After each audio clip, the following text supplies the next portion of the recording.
Jason Moorhouse MHK for Arbory, Castletown and Malew finds himself wholly detached from any government responsibility, leaving him free to grill ministers on all areas of policy and delivery. His approach has been criticised for being too focused on local constituency matters, but on agenda this week he talks about big national topics like housing, cost of living crises and an all-island rate.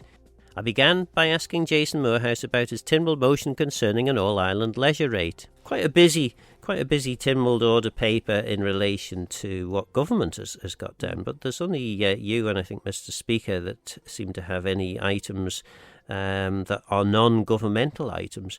I suppose that's a good place for us to start then. Your private member's motion, what is all that about?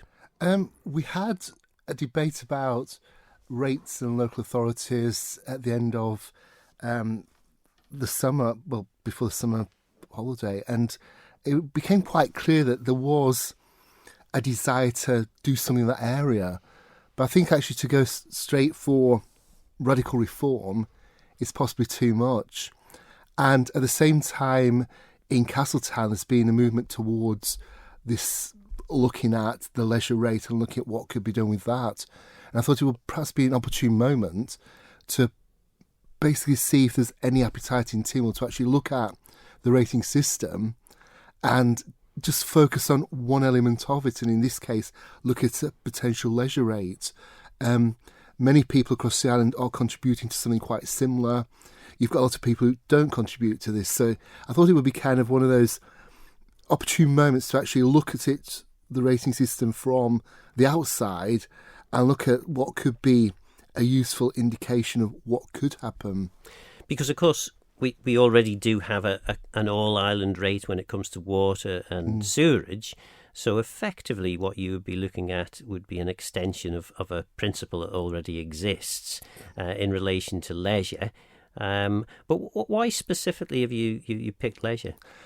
It's one of those that really came out with the Southern Swimming Pool challenges, and in terms of increasing the rate to make that Southern Swimming Pool available, and other local authorities across the island have had similar challenges. And I thought, it's given that issue, is this opportune moment to actually look slightly beyond the people who are paying this and look at other areas and see if something could be done that will be beneficial to all island residents. So in terms of the offering, in terms of what could be done with that money. At the same time, I'm aware that to actually push the rates up will create many more issues, people struggling to pay their basic bills as it is. But given those kind of two key factors, I thought it was an opportune moment to say to Comin, is there anything that could be done with this area? And it's quite interesting that when the Chief Minister's responded to Castletown Commissioner's request for an update on this area, there was a suggestion that the Department of Education and Culture was actually looking at this. So there is potentially some inroads already there. I've been in contact with Minister Edge, and she's been more prepared to listen rather than move this forward with me. But I'm hoping that, when we get onto this later in the week, there's going to be that opportunity to actually look at this in a constructive way. It's an interesting motion that I don't want it just to be pushed aside. I want it to be really thought about and debated. And it certainly is. And I think the arguments have already been rehearsed reasonably publicly that, for example, the local authorities in the east of the Isle of Man currently pay nothing to their swimming pool. Now the argument then is, well, it's a national pool, therefore it's paid for through taxation, the income tax and the like, as opposed to rates, which of course is another form of taxation. It's not a charge for services; it is actually a tax. But I mean, Douglas then responds and says, well, we gave the land for the national pool for free, therefore we shouldn't have to pay. There's a fair to middling argument there for Douglas, but of course we've still got Braddon, Onken and parts of Garth that don't pay anything, don't contribute anything. So presumably your motion is an attempt to address that unfairness. Yeah, to actually create some balance, but also to create some additional opportunities in terms of this money. There's potentially going to be a slightly increased fund available for pushing leisure, for pushing opportunities on the island. It may be something that local authorities do, but also may create a fund of money that private entrepreneurs can get hold of and move things forward. So I think it's just kind of an opportune moment to actually look at the offering we've got and really decide whether there's possible better opportunities out there. Okay. Other items then on the Tynwald order paper. I mean, there's quite a few statements to start with, which the first two, I think, look quite interesting. Well, I mean, I'm sure they'll all be very interesting, but two there. One from the Chief Minister, update on public service governance, and then a statement from the Minister for the Cabinet Office on Public Services Commission. It is fair to say that government, the hierarchy in terms of the civil service is sort of left in a kind of suspended animation at the moment, not being sure. I mean, the idea is that until a decision is taken as to what we do in relation to the Chief Secretary replacement, then none of the other appointments should be made permanent. But that does mean that you have people in very senior roles not entirely sure whether they are committing to something which is their long-term future or whether they are committing something which someone else is then going to have to take over at some point in the future. And inevitably that will mean that from a civil service perspective, they're going to be less inclined to take the big steps, the bold steps. They'll be waiting until there's clarity as to who's going to be taking this on. Yeah, I completely agree in terms of those senior members of the civil service have become very conservative with a small c in terms of what they should do. And if they're in a temporary position, that's going to be a case of we must take even fewer risks and stick to the status quo to a large extent. So I recognise that, but at the same time, I also think we need to be looking really carefully at what is placed on the table in terms of these changes, because there is the opportunity for something good to happen, but again, it could be something that's costly and results in lots of duplication. If that's the case, we end up in a potentially worse position than we are now. So we really need to look at what is offered and how the Chief Minister shares his vision with us, because at the moment there's still a lot of question marks over what we're actually going to get and how it's going to be beneficial. Because in essence, the system we've had in terms of the civil service side of things has been in place pretty much since 1990, when the Council of Ministers Act came into being, and Council of Ministers became the way in which government is done in the island. So after 30 years, it probably is time for a bit of a review to see whether the system is working as efficiently as it could do. Oh, definitely. And it's also that issue in terms of the relationship between the civil service and ministers, because that's kind of become so separated.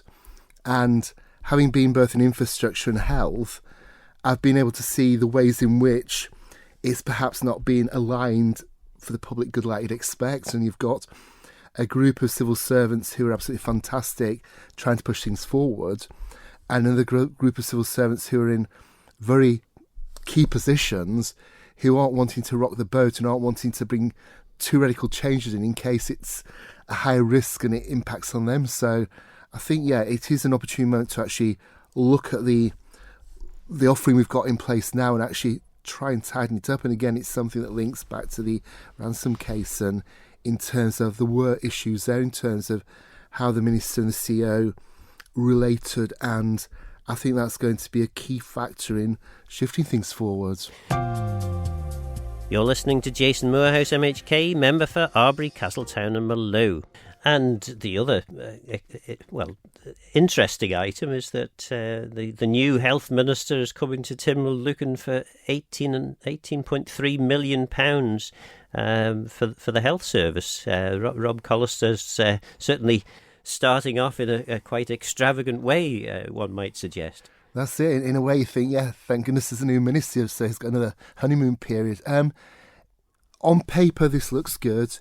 in terms of the challenges, it's going to be one of, if we reduce these lists, can we actually keep the number of people on the list low? Because there's going to be nothing worse than allocating of £18 million to have a short-term improvement with there being no noticeable benefit in 3 to 5 years' time. So that is going to be a key concern that I will be raising later in the week.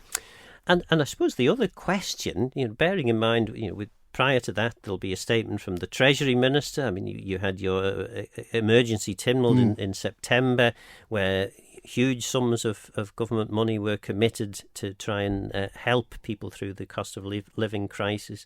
There are still some fairly fundamental gaps, for example, in how the MUA's going to manage in terms of the price cap. Another 18 million being spent here. Where's government getting all this money? It is a concern, and an equally big concern is that the money's being handed out and many people aren't actually aware of these support mechanisms that are in place.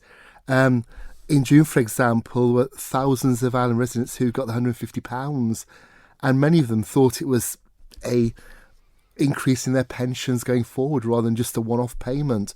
And I think there's a real need that when there is a change, that when this money is given in October, people are actually given the red light to say this is for specific challenges that you're going to meet in the next 6 months in terms of your increased energy bills, your food bills, all the other bills are going to be mounting up. And it was one of those interesting questions I asked back in June, just in terms of, we're giving £6.3 million at this point, but how many of these people actually are aware that this money is coming through? I had a lady from a debt support agency who contacted me, and she was quite concerned that several of her clients had received funding earlier this year, and again they thought it was that regular increase in income rather than a one-off. And I think we really need to say to people, this is a one-off payment. In terms of October, you're going to get something else in December, but it's for a specific purpose. And when I raised it with the Minister in June, the Minister was really kind of reluctant to go down that road. He thought it was a case of, this is support. It's now a case of individuals deciding what to do with the money. And I think he was quite offended to a certain extent by my suggestion that people weren't actually seeing this as a support mechanism, but a temporary increase in income that would be repeated next month potentially. So I really do hope that is looked at, because the money just comes through as an increased payment. It's not a separate payment in their bank. It's just an extra £300, whatever, which going up to Christmas is fantastic, but people really need to kind of focus on this. In terms of the MUA, that again is a huge concern. We've got a little bit of clarity going forward in terms of the £26 million that Tynwald have supported. That is a loan that people are going to be paying back. But my big concern is what actually happened in the year to the 31st of March 2022. I've been asking questions on this for months, and we're potentially looking at a sum of well over £50 million that's gone to helping local people and local businesses deal with this increased energy challenge. And it's one of those things I've said a couple of times before. If I go into Strand Street and say, how's the UK government helped their residents with increasing fuel prices, they'll say, the £400 and what's happening here. And we've got an energy cap that the people are going to be paying for in the future. And it's going to be a repayment not based on your income or your wealth. It's going to be based on being a MUA electricity user. So we're all going to be paying those £17, and that is a concern. It's good that we're actually not having a massive 70% increase in electricity prices this month, but at the same time that is being paid for in a rather interesting way that many people aren't that clear on. And I think there is an assumption, isn't there? I've been guilty of this when I was in Tynwald and in Council of Ministers, the Tynwald bubble, the Comyn bubble. People assume that because they've said it publicly that everyone will know. Whereas, sadly, I have to say, most people don't listen to Tynwald. They don't listen to the erudite speeches of the members, let alone the ministers. And that they'll get a few occasional headlines, but the clarity as to what exactly is being done really does need to be pumped out there by the government media machine. Oh, definitely, because the comms section in government is huge, and they have the potential to do an incredible amount. But in terms of that initial £6.3 million, all the information there went out in a press statement in April that many people didn't really see, and by to come to June it had been long forgotten.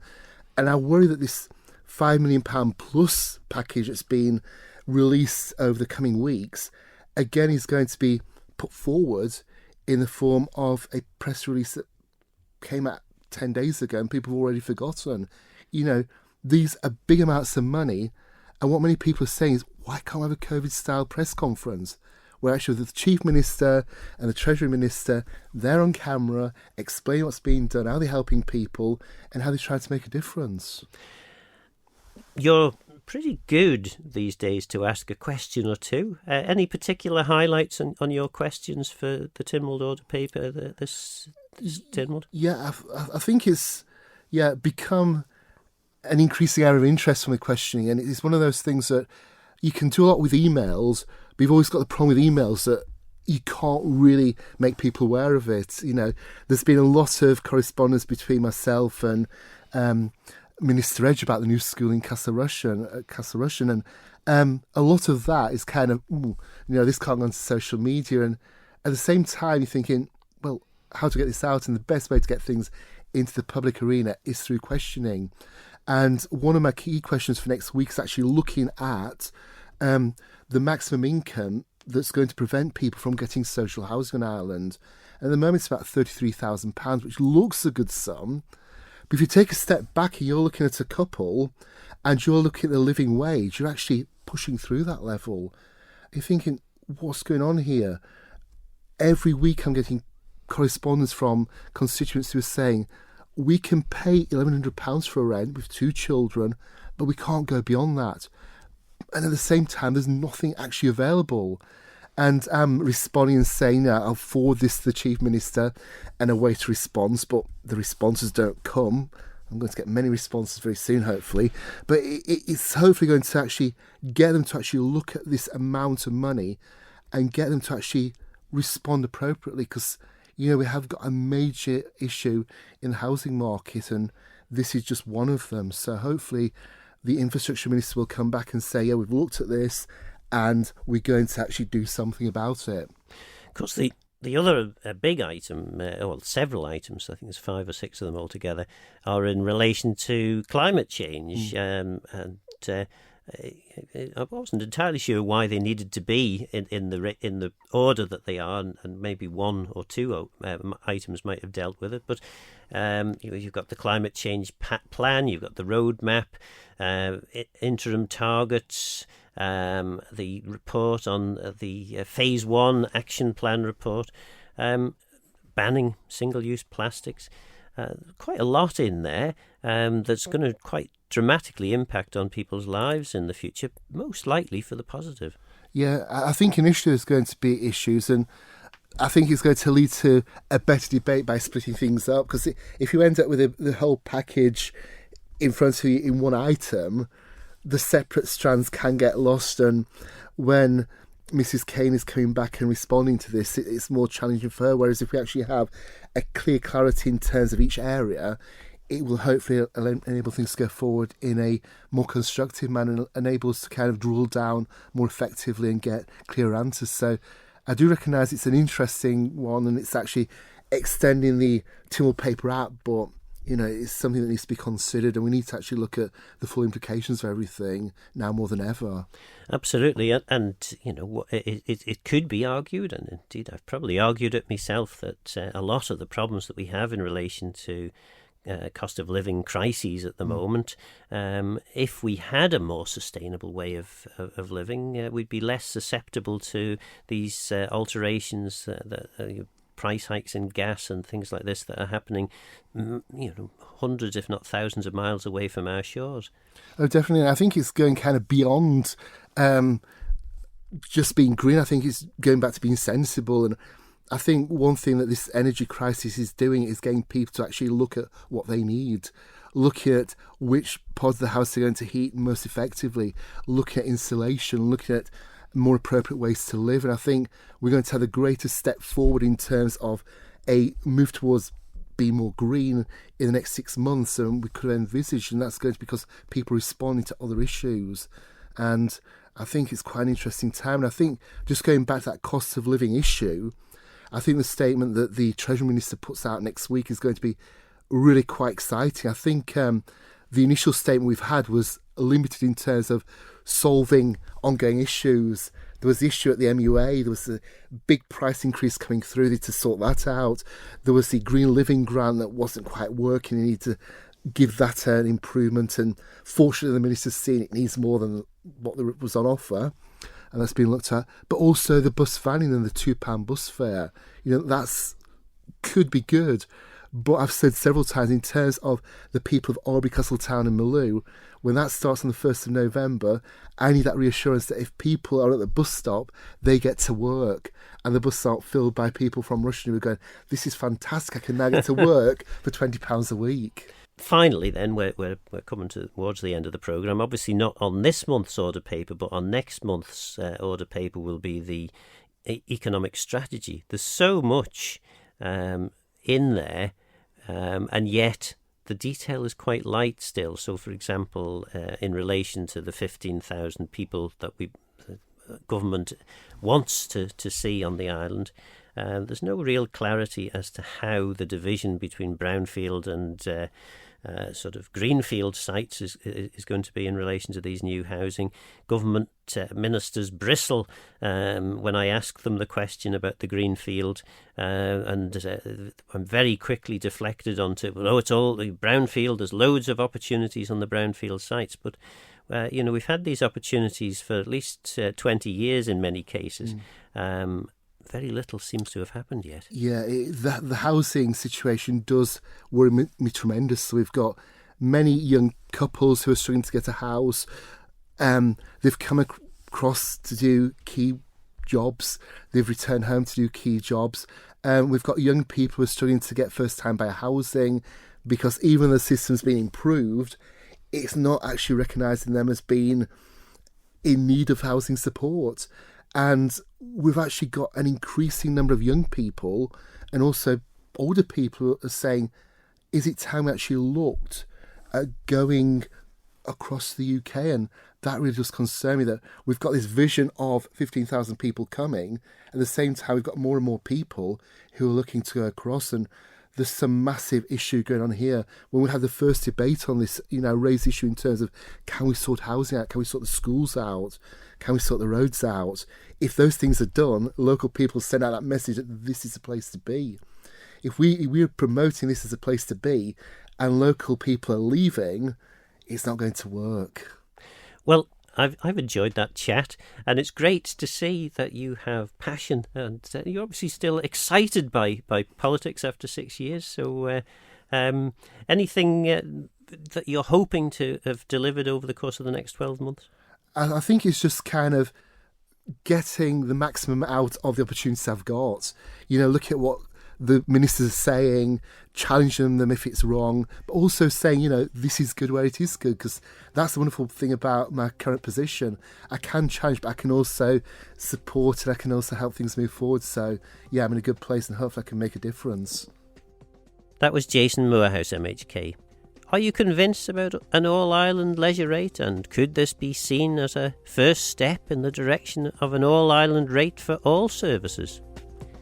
Let me know what you think by contacting Phil Gorn at manxradio.com, and get in touch if you have any ideas for future shows. Don't forget, this programme is available as a podcast on Manx Radio's website. For now, though, I'm Phil Gorn. Goramayo. Thanks for listening.